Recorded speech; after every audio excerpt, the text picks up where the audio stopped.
If you're struggling with driving anxiety, this is for you.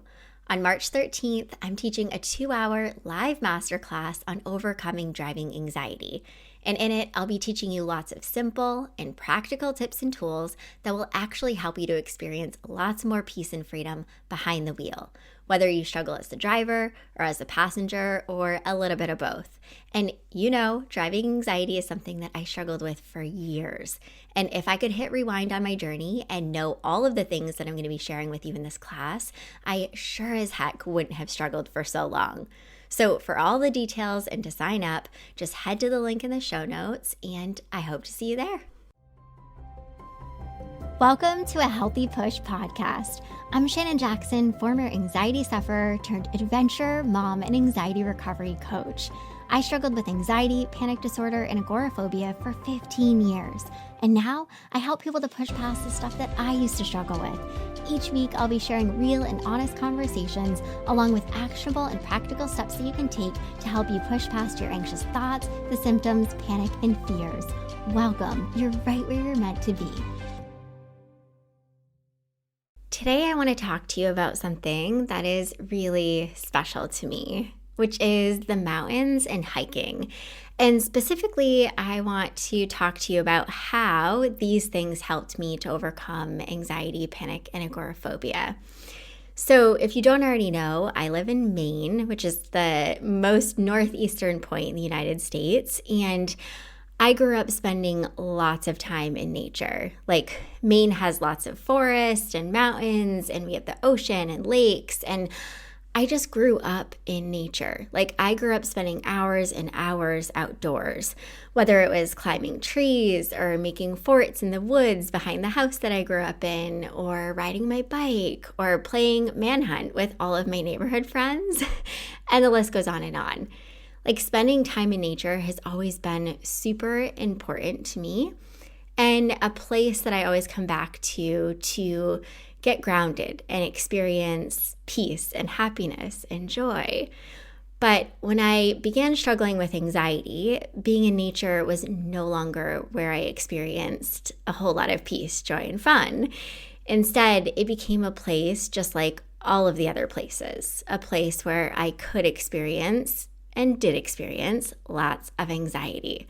So I started hiking when I was in my early 20s, I'd say, and I started hiking with one of my childhood friends. He loved to hike.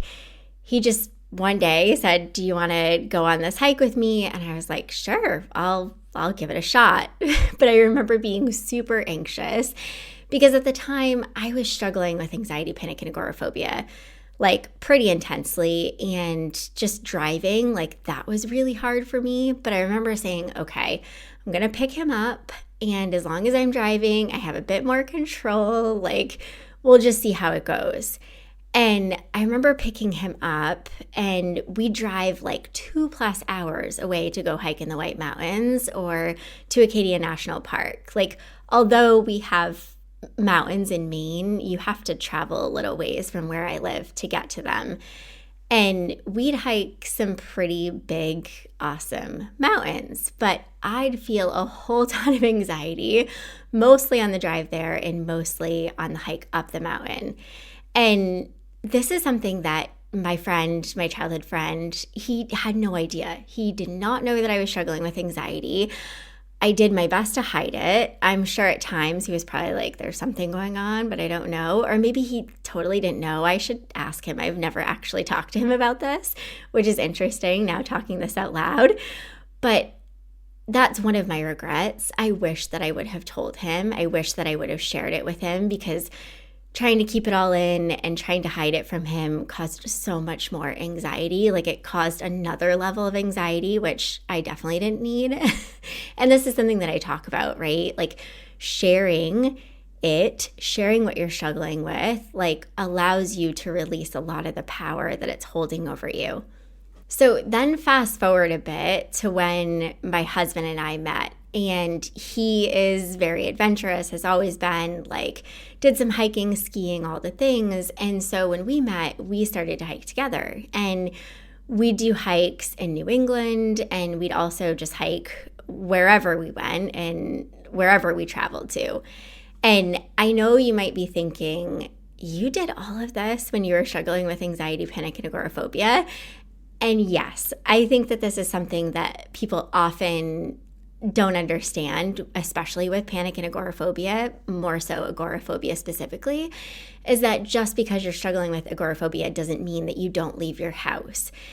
Lots of people who struggle with agoraphobia still do everyday things and do really big and really adventurous things, but it's just really hard for them because they're always struggling with the fear of panicking, the fear of something happening, the fear of embarrassing themselves, like not wanting to be trapped and stuck and too far from safety and all the things. So I just like to include that because I think it's so important that when you talk about agoraphobia, it goes well beyond just being afraid to leave your home and maybe not doing some of these bigger things. So I did all of these bigger things, but it was really freaking hard for me. And something funny is, like, I've had a lot of students and clients of mine say to me, well, Shannon, at least you could do those things when you were struggling. And it's so hard for me to hear. It's a little bit hurtful because I think people picture me like skipping through trails and like hiking with a smile on my face while feeling lots of peace, but it definitely did not look like that. I wish it looked like that, but it didn't. And there were definitely many hikes where I experienced lots of anxiety and panic, but I kept choosing to go on hikes and adventures because these things were so important to me, and they had always been important to me. And this is one of the biggest lessons that the mountains and hiking taught me throughout my anxiety recovery journey. And it's that it's so powerful and important to choose to do the things you value in life rather than allowing fear and anxiety to choose. And I talk a lot about choice, and that's because we have a choice. And I know it's really hard and it might be really difficult to hear, but you do have a choice. And you really, a lot of the recovery journey is about pushing yourself to do the uncomfortable things, knowing that, yes, it's going to be uncomfortable, it's going to be hard, but pushing yourself is actually going to lead you to more peace, joy, and freedom, to the stuff that you want. So nature, the mountains, and hiking, these things have always been important to me, and it's been such a passion of mine, and I wouldn't let anxiety take it away from me. So I kept choosing over and over to go hiking and to spend time in nature while feeling lots of anxiety and even panic. And this is such an important piece of recovery, right? Making the choice to do things that you want to do, and even the things that you have to do, while letting anxiety just be along for the ride. So, of course, when I went hiking, I knew I'd feel anxious. Like, heck, I knew I'd experience so much anxiety and panic just in the car ride on the way. I'm talking, at least an hour and a half, 2 hours in the car, in that up, down, like, oh gosh, am I going to panic? Oh gosh, I'm feeling this. Oh no, what if? But I knew that I had to keep doing the things that I wanted to do. I knew that this was part of the process. Otherwise, if I stopped and if I didn't do these things, I knew what that result would be. I knew that it would shrink my world. I knew that it would cause the discomfort, the anxiety, and fear to grow and get even bigger. And I knew if I stopped doing these things that I really wanted to do, the things that I valued, it would ultimately cause me to be really stuck. And I already felt really stuck. I did not need to feel more stuck. So by taking anxiety with me and continuing to be out in nature and to be on the mountain and to continue to hike, it actually taught me another really important lesson. And it's a big one, and it's that I could feel really anxious and experience a panic attack while being miles and miles from, quote, safety. It truly, hiking in the mountains truly helped me to realize that it was safe to panic anywhere. So these hikes that we would do, just to give you a picture, they're usually between 4 and 5 hour hikes. They're hikes where we're hiking at least 6 7-8 miles. And I know it sounds like a lot. It is a lot. But this is hiking in New England. Like all the mountains in New England are just huge and they're kind of straight up.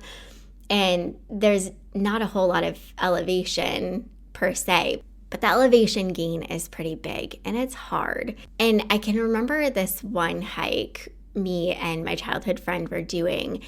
And I don't know, we were a little ways up the mountain and this was a big hike. It was like an 8-mile hike that we were doing.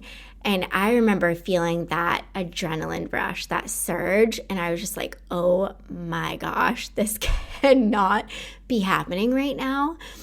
And I just remember pausing and looking at my friend and saying, I just need a couple of minutes. And I kind of played it off as like, I am so out of breath and tired. I just need a couple of minutes.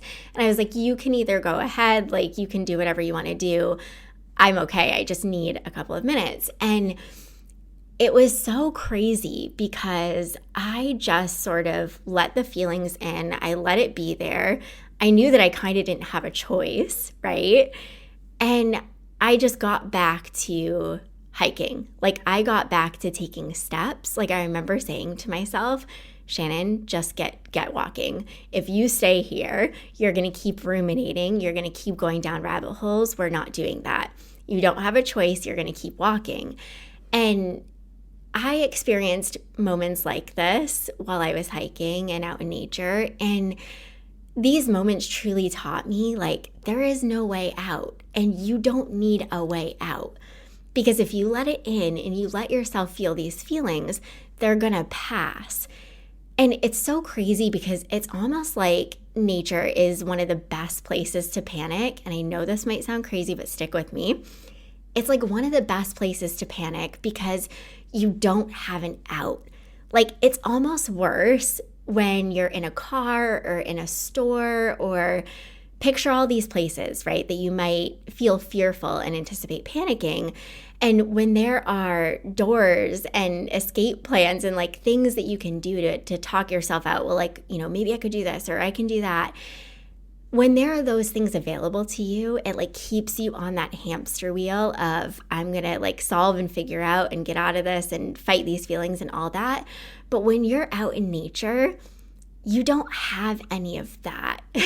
And this was one of the most awesome things that hiking and being on mountains taught me was that I can have a full-on panic attack while in nature. Like I can feel really anxious while in nature, while on top of this mountain, while not having, quote, safety nearby. And I don't need safety. Like the safety actually is within me and I'm carrying it with me. And although, yes, I am hiking in the middle of nowhere and there's not really access to, quote, safety, I don't need it. Like, I don't need it. The only, thing that's making me feel like I don't have safety is in my thoughts. And I know if I respond to the thoughts and the feelings in a healthy way, I'm going to be okay. I will work through this. And I just want to call out something like really important here. And I think something that is so truthful is that it is really hard to have like a full-on panic attack while in nature, like a bad panic attack that lasts any amount of time, because you have so much going on around you. You are so connected to nature, to the present moment, to what you're doing, and you don't have those outs. And so this is sort of the next thing that really helped me, how the mountains and hiking helped me, was that it taught me how important mindfulness is and being present and connected, and how sort of easy it is to get present and to be grounded while you're in nature. Like when you don't have the noise and the screens and the day-to-day stuff, and you have no choice but to just use your senses to connect you, like, sight, hearing, smell, like touch. Your senses are such a big piece that allows you to be connected, that allows you to be present. And I know whenever I'm in nature, it's so hard to get pulled out of the present moment because there's just so much going on around me, and it's just so calm and still.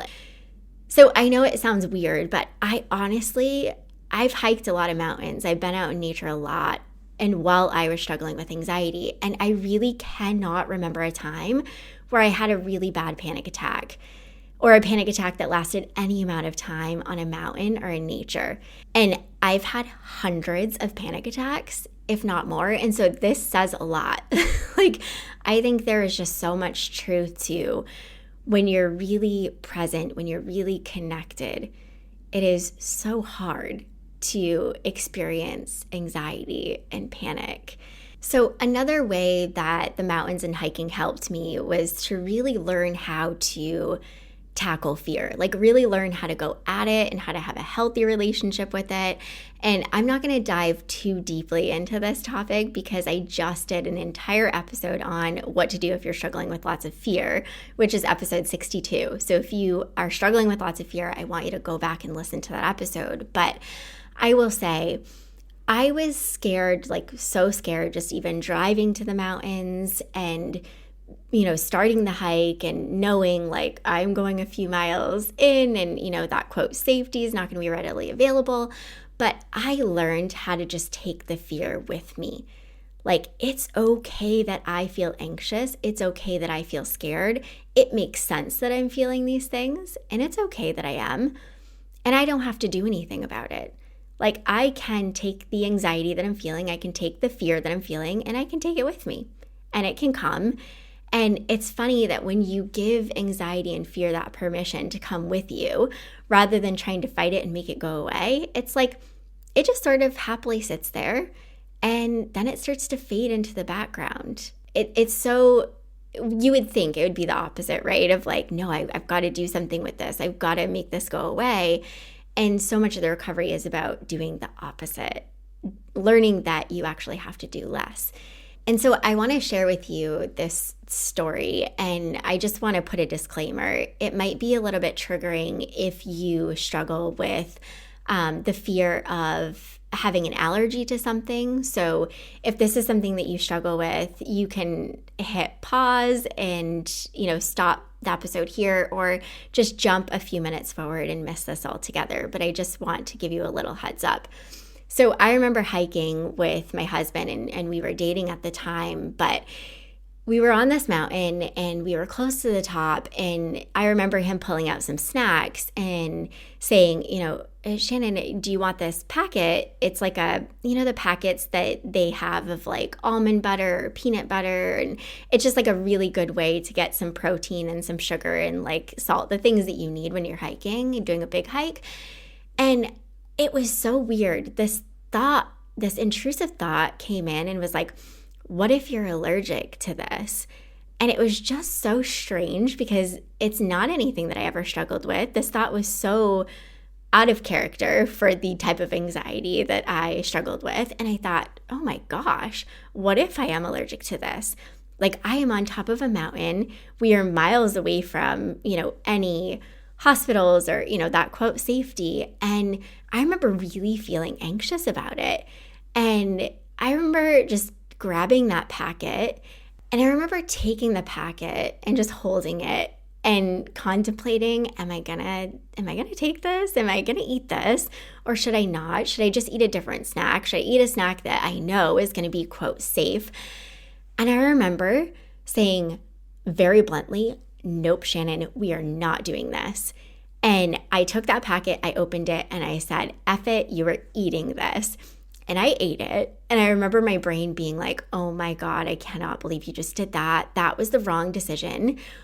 Oh my gosh. And I remember feeling some sensations. Like, I legitimately remember like feeling like my lips tingling, and that all that stuff you're in when you're feeling so anxious that it's like you're sort of manifesting the things, the physical sensations and the symptoms.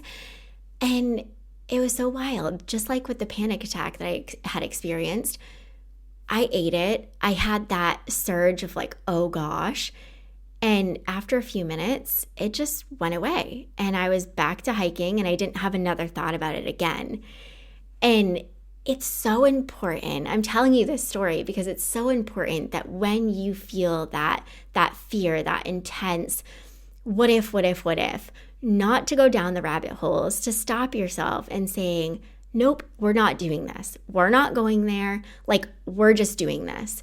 We are taking the fear with us and we are doing it anyway. And that is such a powerful and important way to approach anxiety and fear in general. So with fear, it's a lot like anxiety, how I always explain it. Let it come with you. Let it be with you, but don't let it make the decisions. You make the decisions. Okay, so then there's the obvious benefit, right, of spending time in nature and hiking and being on the mountain. Being in nature has so many cognitive benefits. Like, it is proven to relieve anxiety and stress and rumination and depression, and it increases your happiness and it improves your mood. Like, it has so many amazing effects. And I feel like it's one of the things that is so underutilized in the mental health recovery space, in the anxiety recovery space. Nature is something that is free. It's freaking free. And it's something that is so beneficial, so helpful in so many areas of your life. And it's something that you can do every day. And I know that I'm talking about hiking big mountains, right? And going on big adventures and all these things, but it doesn't have to mean this for you. Like, getting out in nature has so many amazing effects, and you don't need to be hiking big mountains or camping or doing any of the traditional outdoorsy things. Like, you can just get outside and go for walks. You can just, take your dog to the park. Like, you can find ways to be in nature and to really be connected without it having to look like, doing these bigger things. I will share with you, this is kind of off subject, but on subject. My husband and I chose to send our daughter to a nature preschool. And it is so important to us that our daughter learns just how amazing nature is and how much it can teach you. And we see, like, I know every parent says this, right? Our daughter is just so stinking smart, and she loves to be outside. She loves to be in nature. She doesn't care if it's in the snow or in the winter when we're playing in water or in the ocean. Like, she loves all things nature, and she's just so creative, and she's always like making things in nature and bringing nature inside. And I always find nature in my pockets. But it's just so cool to see her making these connections, like really learning, really just having this creativity. It's all so expansive. And I really believe a big part of it is because we have made it such a big emphasis for her. Like, I want her to know and see and really feel the effects of being in nature and how much it can help to support you, just your overall well-being, and just support you through life. So I know it might sound a little bit crazy, right? I'm kind of taking this to the extreme, but it's just so many of the things that I talk about, they're so simple and they're so basic, but they're the things that we lose sight of, like nature. Like, allowing yourself to actually be connected, allow yourself to be present, allow yourself to do things that will give you huge, immense benefits without you having to do a crazy amount of work, like without having to do, crazy things that's pushing yourself in every and all directions. Like, push yourself to get outside, to spend time in nature, and I promise it is going to be helpful in so many ways. So I want to go back to hiking and the mountains because they are just so special to me, and they always will be. And it's such a huge part of who I am and a part of my life now. And it's just really cool because I did this stuff when I was struggling. And even though there was anxiety there was panic there, it did not ruin it for me. Like, it sure as heck did suck the joy and the peace out of some situations at some points, but it did not ruin nature for me. It didn't ruin hiking. And the really amazing and beautiful part is that not allowing anxiety to take hiking and the mountains from me helped me so much to make peace with anxiety. And this is the really cool part. And this is something I really want you to hear. Oftentimes, it's the very things that we're resisting doing that are the things that actually lead us to healing. So you might be resisting taking your dog for a walk a little further outside of your, safe zone. You might be resisting taking your kid to the playground. Like you might be resisting going on some trail walks, being a little further from quote safety. And doing these things will actually help you to experience so much more peace and freedom. So I just want to recap real quick because these things are just so good and they will be so helpful to you whether it looks like you hiking or not. So 1, choose to do the things you value rather than allowing anxiety and fear to choose. 2, let yourself see that you can feel anxious and experience panic while being away from, quote, safety. You have to truly let yourself see that it's safe to panic anywhere because that safety lies within you. Number 3, use mindfulness in your senses to help you be more present and connected to the present moment. Number 4, take fear with you. Don't try to make it go away. Take it with you. And 5, just spend more time in nature and really allow yourself to see just how much it can support you and your mental health. So I'm going to be over here continuing to do what I do, continuing to hike the big mountains and show you all of my adventures because I want to show you that there is life to be lived now, even while you're struggling. I did these things while I was struggling, and I am so grateful that I do them now and I don't have that anxiety, panic, and fear there. But it took me doing it while experiencing anxiety and fear to get to this place that I'm now at today. So if this episode has been helpful for you and you know that it would be helpful to someone that you know, please share it. Please share it on Instagram. And if you haven't already, please take just a minute of your time to rate and review my podcast, either on Apple Podcasts or Spotify or any place that you listen to your podcast. I would deeply appreciate it. It's how I can help more people and reach more people who need it. So until next time, my friend, get out in nature and keep taking healthy action. I hope you enjoyed this episode of A Healthy Push. If you want more, head on over to ahealthypush.com for the show notes and lots more tips, tools, and inspiration that will support your recovery. And if you're hoping for me to cover a certain topic, be sure to join my Instagram community at A Healthy Push and let me know in the comments what you want to hear next.